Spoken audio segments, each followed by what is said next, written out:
এবারে তুড়ি মেরেই হয়ে যাবে মুশকিল আসান। হাই, আমি স্নেহা, চলে এসেছি একটা ভিডিও নিয়ে।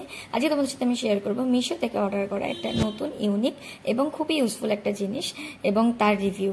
সেটা হচ্ছে এই হুকগুলো খুবই ম্যাজিকের মতো একটা জিনিস এবং এখানে অনেকগুলো হুক ছিল এবং হুকগুলো কিভাবে ইউজ করতে হবে সেটাও আমি তোমাদেরকে দেখিয়ে দিচ্ছি।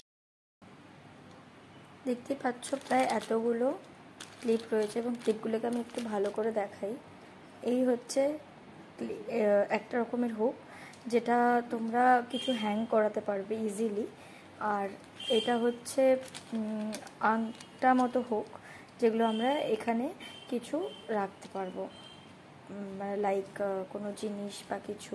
আর এগুলোতে জেনারেলি তোমরা যে কোনো ফটো বা কিছু আরামসে রাখতে পারো। আর এটা কিভাবে ইউজ করবে সেটা একবার দেখিয়ে দিই। সেটা হচ্ছে এই কর্নার থেকে এরকমভাবে তোমরা করলে এখানে একটা স্টিকার মতো রয়েছে, সেই স্টিকারটা তোমরা ইজিলি এখান থেকে খুলতে পারবে।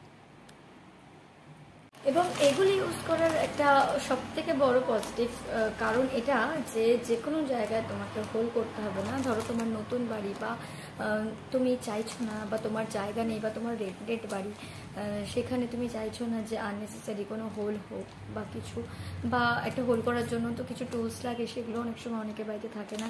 তো this is time saver and also this is a solution যেটা আমরা ইউজ করে ইজিলি হ্যাং করতে পারি। এবং আমি এটা হ্যাং করে দেখিয়েছি ভালো মতো। মোটামুটি একটা ওয়েট কিন্তু এরা আরামসে ক্যারি করতে পারে, খুব হেভি কিছু ওয়েট ক্যারি করতে পারে না, দ্যাটস ট্রু। বাট মোটামুটি যা ওয়েট ক্যারি করতে পারে সেটা আমাদের জন্য যথেষ্ট এবং কাজ চলে যাবার মতো। আর এই ওগুলোকে ইউজ করে আমি আমার হাউস ওয়ার্মিং পুজোতে পাওয়া গিফট পাওয়া এই রাধাকৃষ্ণের সুন্দর ফটোটাকে আমি ফ্রেমিং করেছিলাম। এটা লাগানোর পর আমার বাড়ির শোভা আরও বেড়ে গেছিলো। চলো দেখা হবে আবার নেক্সট ব্লগে, ততদিনে রাধে।